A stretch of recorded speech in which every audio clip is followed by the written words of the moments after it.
Evangelho de acordo com Marcos, capítulo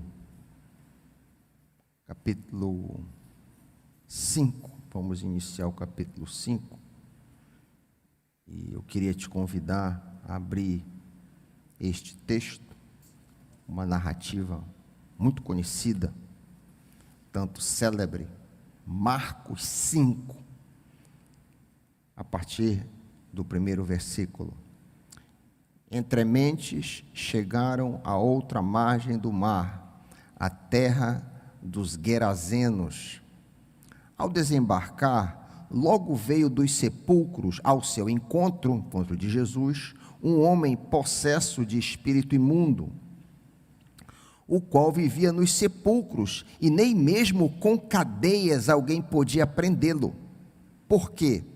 Tendo sido muitas vezes preso com grilhões e cadeias, as cadeias foram quebradas por ele e os grilhões despedaçados, e ninguém poderia subjugá-lo. Andava sempre de noite e de dia, clamando por entre os sepulcros e pelos montes, ferindo-se com pedras. Quando de longe viu Jesus, correu e o adorou, exclamando com alta voz: que tenho eu contigo, Jesus, Filho de Deus Altíssimo? Conjuro-te por Deus que não me atormentes. Porque Jesus havia dito: espírito imundo, sai deste homem. E perguntou-lhe Jesus: qual é o teu nome? Respondeu ele: Legião é o meu nome, porque somos muitos. E rogou-lhe encarecidamente que os não mandasse para fora do país. Ora, pastava ali pelo monte uma grande manada de porcos. E os espíritos imundos rogaram a Jesus, dizendo: manda-nos para os porcos, para que entremos neles. Que coisa, hein? Jesus o permitiu. Então, saindo os espíritos imundos, entraram nos porcos, e a manada, que era de cerca de 2.000, precipitou-se despenhadeiro abaixo para dentro do mar, onde se afogaram. Os porqueiros fugiram e o anunciaram na cidade e pelos campos. Então saiu o povo para ver o que sucedera. Indo ter com Jesus, viram o endemoninhado, o que tivera legião, assentado, vestido, em perfeito juízo, e temeram. Os que haviam presenciado os fatos, contaram-lhes o que acontecera ao endemoninhado, e acerca dos porcos, e entraram a rogar-lhe que se retirasse da terra deles. Ao entrar Jesus no barco, suplicava-lhe o que fora endemoninhado, que o deixasse estar com ele. Jesus, porém, não lhe permitiu, mas ordenou-lhe: vai para a tua casa, para os teus, anuncia-lhes tudo o que o Senhor te fez, e como teve compaixão de ti.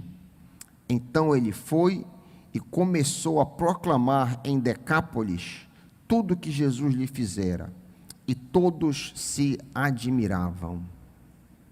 Pai querido, fala aos nossos corações, na reflexão que teremos. Mostra-nos, Pai, a beleza da Tua palavra, desvenda os nossos olhos, para que possamos contemplar as maravilhas da Tua lei. Desvenda o nosso entendimento, para que possamos enxergar o poder, o magnífico poder de Jesus Cristo, o Filho do Deus vivo. E que ao contemplarmos o Senhor Jesus, nos entreguemos a Ele e sigamo-lo como aquele homem ex-endemoninhado fez. Não nos permita que resistemos ao Senhor como os Gesarenos fizeram, mas que nos entreguemos a Ti em nome de Jesus. Amém. Desde janeiro de 2019, um ano e quase 5 meses, nós temos atravessado o Evangelho de Marcos. Começamos ali com uma introdução geral a esta peça. E aí então temos trabalhado versículo por versículo. Nesta feita, temos um longo segmento diante de nós, 20 versículos, mas que vamos condensar e fazer o mais compacto e rápido que pudermos para entender o grande poder do Senhor Jesus. O propósito de Marcos ao escrever este evangelho está em Marcos 1:1, princípio do evangelho de Jesus Cristo, o Filho de Deus. Marcos quer provar que Jesus é o Messias, o divino Filho de Deus. Como Filho de Deus, Marcos então vai mostrar uma série de evidências que apontam para essa deidade. Marcos, depois de dizer isso, que Jesus é o Filho de Deus, portanto Deus, então ele vai demonstrando sequencialmente o grande poder de Deus. Em Marcos, logo no começo, 1:21 a 28, nós vemos o poder de Jesus sobre o diabo. Depois, logo em seguida, Marcos 1:40 a 45, o poder para curar um leproso. Em seguida, 2:1 a 12, o poder para curar um paralítico. Ainda, dentro da cura do paralítico, Marcos 2:5 a 12, o poder, pasme, para perdoar pecado. Nunca se viu isso na história da humanidade. Um homem que tivesse poder para perdoar pecado, sendo o pecado uma ofensa contra Deus. Ainda, Marcos segue falando sobre o divino Jesus e mostra o poder de Jesus para reinterpretar o sábado. No episódio célebre Marcos 2:23 a 28, no qual Jesus diz: eu sou o Senhor do sábado. Segue em diante mostrando o poder de Jesus para restaurar membros atrofiados, na cura do homem da mão mirrada. E finalmente, nós vimos domingo à noite próximo passado, Jesus com poder sobre a natureza, acalmando o mar. O episódio da libertação do endemoniado Geraseno é a maior demonstração sobre Satanás, a maior demonstração de poder de Jesus, registrado nos evangelhos em cima das forças malignas. Além de Marcos, os evangelistas Mateus e Lucas também registram essa impressionante cura libertadora. Se você quiser anotar, se você estiver me acompanhando e quiser anotar, Mateus registra em Mateus 8:28 a 33, e Lucas registra em Lucas 8:26 a 34, este célebre episódio. Lembremos-nos que quando o evangelho foi pré-anunciado lá no começo da história humana, em Gênesis 3:15, o chamado proto-evangelho, a promessa foi que o descendente da mulher pisaria a cabeça de Satanás, ou a cabeça da serpente. Gênesis 3:15, parte B. O apóstolo João, séculos, milênio depois, escreve que Jesus fez justamente isso. Por esta razão, 1 João 3:8, por esta razão se manifestou o Filho de Deus, para destruir as obras do diabo. Que poder absurdo do Senhor Jesus! É exatamente esta destruição que vemos neste texto. O nosso texto longo, como disse, pode ser dividido em 3 grandes seções: o poder do diabo, o poder de Jesus e o poder do pecado. Poder do diabo, poder de Jesus e poder do pecado.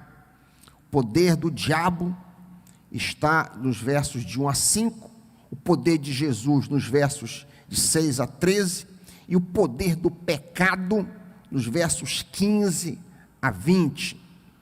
Eu não sei se você conhece, mas eu gostaria de recomendar uma versão bíblica que eu estou me tornando familiar recentemente, devo ter descoberto aí há um ano essa versão, chamada Nova Versão Transformadora, muito clara, é uma paráfrase da Bíblia, muito boa, queria recomendar a você, e por causa da clareza que ela traz ao texto, quase que dispensa maiores comentários.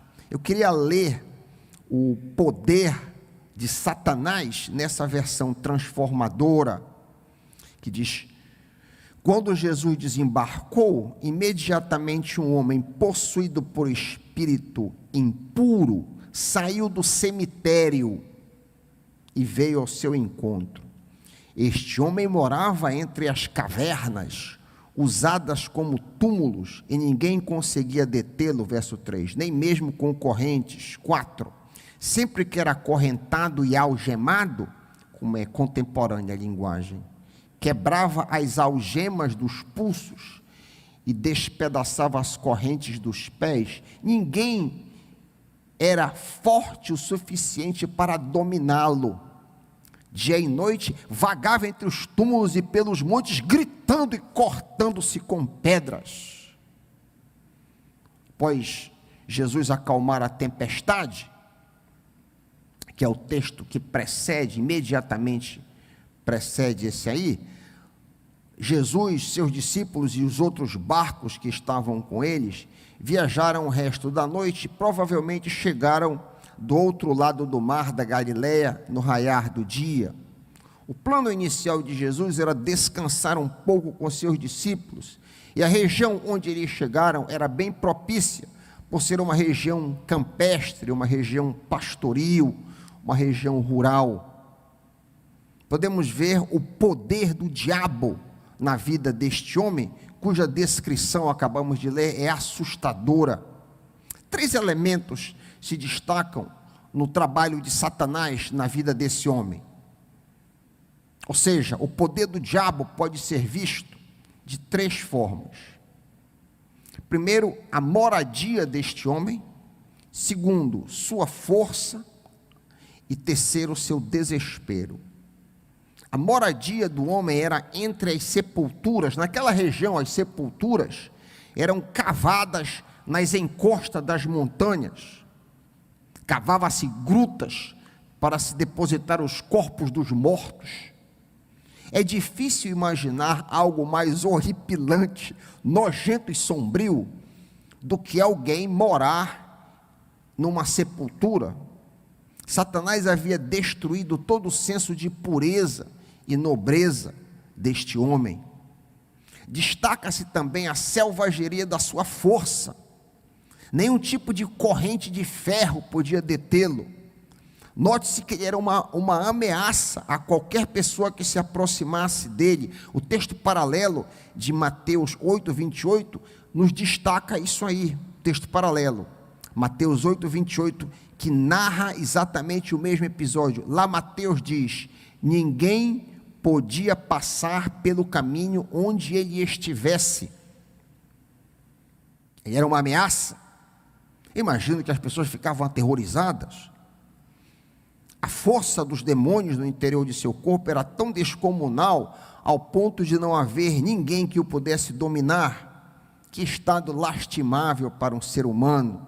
Ele havia se tornado um psicopata, antissocial, impossível de domar. Vemos assim o seu desespero. O poder do diabo desfigurou aquele ser humano por completo. O homem, criado à imagem e semelhança de Deus, havia ficado totalmente humilhado pelo poder do maligno. Imagine a cena de alguém que passa tempo gritando e se mutilando com pedras. Além de se cortar e se maltratar, ele ainda passava pela humilhação de andar nu, diz o texto paralelo, em Lucas 8, 27. Lucas 8, 27. Lucas diz que aquele pobre homem há muito tempo não se vestia. Lucas também nos informa que os demônios empurravam o homem, conduziam o homem ao deserto. A cena é dantesca. Imagina uma pessoa que não toma banho, sabe lá há quanto tempo, nu, mutilado, gritando. O quão indigno e sujo deveria ser aquele homem. Aqui nós vemos o poder destruidor de Satanás. E como Satanás destrói e desfigura o ser humano. Quando contemplamos o homem na sarjeta, embriagado, olha o que Satanás faz. Eu frequentei muito tempo o presídio de Americano nos meus dias de reitor do seminário. Íamos frequentemente, tínhamos um programa semanal lá, e todo final de semestre tínhamos formatura lá dentro, e contemplar aqueles homens de trás da jaula, aqueles vergões, que humilhação tremenda, que trabalho terrível. Satanás faz o poder de Satanás na vida das pessoas, o poder escravizante de Satanás através dos vícios e de tantas outras coisas. Mas em segundo lugar, no nosso texto, nós temos o poder de Jesus, o poder demonstrado de Jesus Cristo. A primeira coisa que nos chama a atenção é a subserviência demoníaca.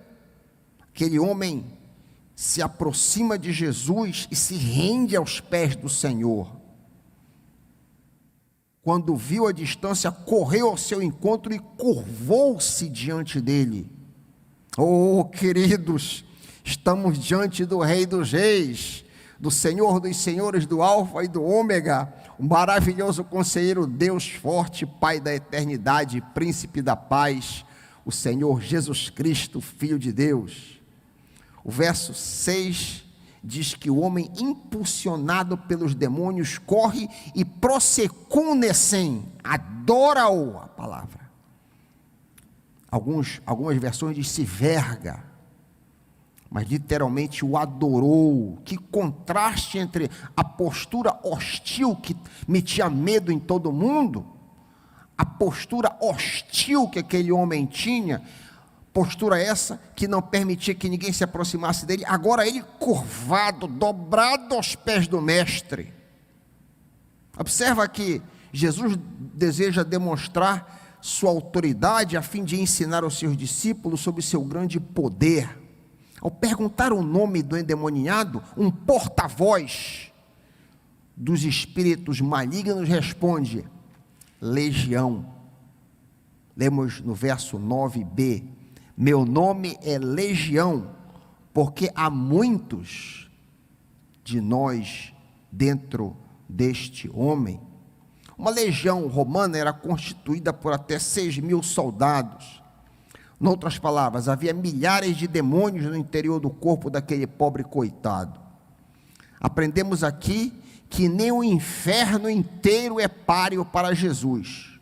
Uma consequência direta deste aprendizado é que nenhum crente que está caminhando com Jesus deve ter medo do diabo. Isso é uma consequência, uma aplicação prática muito importante para a tua e para a minha vida. Da mesma forma como os demônios tremiam diante de Jesus, todo crente que tem Jesus no seu coração não deve temer a Satanás e seus anjos. Ao contrário, os demônios é que devem ter medo de nós. Note uma conexão entre os versos 7 e o verso 10. Olha aí, uma coisa que saltou aos olhos. Suplico, diz o porta-voz da legião, suplico que não me torture, o demônio dizendo. E versículo 10, os espíritos imundos suplicaram repetidamente. Qual a razão dos espíritos suplicarem para não serem torturados? O evangelista Marcos menciona apenas a expulsão dos demônios para um outro local, mas as passagens paralelas nos apresentam outra tortura de forma mais completa. Lemos em Lucas 8:31 que os demônios rogaram a Jesus que não os enviasse ao abismo. Lá em Lucas 8:31 lemos: imploravam-lhe que não os mandasse para o abismo. O texto paralelo de Mateus 8:29, lemos ainda mais informações, que os demônios estavam preocupados com a possibilidade de Jesus os enviar para o abismo antes do momento propício. Mateus 8:29, então eles gritaram: que queres conosco, filho de Deus? Viestes aqui para nos atormentar antes do devido tempo? Está aqui o ponto. É interessante como, quando a gente junta os evangelhos, quando a gente junta, a gente vê a fotografia completa. Deus, na sua boa providência, quis que nos debruçássemos na sua palavra para entendê-la. Por isso que o comando é que a gente deve amar o Senhor Deus com todo o nosso coração, de toda a nossa alma, de toda a nossa força. Precisamos estudar a palavra de Deus para entendê-la na sua plenitude. Vemos aqui o tremendo poder de Jesus. Talvez isso seja o epicentro, o eixo central desta narrativa. Jesus tinha uma autoridade que excedia qualquer entendimento. O que é o abismo? Talvez você se pergunte. Ele não está falando sobre o precipício físico. Não é isso que ele está mencionando aqui. O abismo, amado, preste atenção. Se você não prestou atenção até aqui, preste atenção. O abismo é o local para onde foram mandados os demônios que encarnaram e fizeram sexo com as mulheres em Gênesis 6, 1-2. Gênesis 6, 1-2.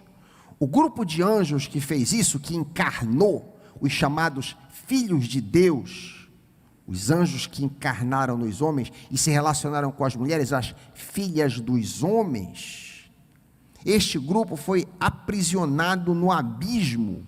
Onde está isso, pastor Raik? 2 Pedro 2:4. 2 Pedro 2:4. Pois Deus não poupou os anjos que pecaram, mas os lançou no inferno, prendendo-os em abismos tenebrosos, a fim de serem reservados para o juízo. Este local de sofrimento indizível é também relatado em Judas. Judas, que tem um capítulo só, Judas 1:6. Judas, versículo 6. E os anjos que não conservaram sua posição de autoridade, mas abandonaram sua própria morada, Deus os tem guardado em trevas, presos com correntes eternas, para o grande dia do juízo. Os demônios que estão soltos neste mundo, aqueles demônios que se apresentaram diante de Jesus, e os demônios que estão ao nosso redor, no mundo, soltos, eles têm consciência de que há um momento em que eles serão enviados para o abismo, mas isso só acontecerá no milênio.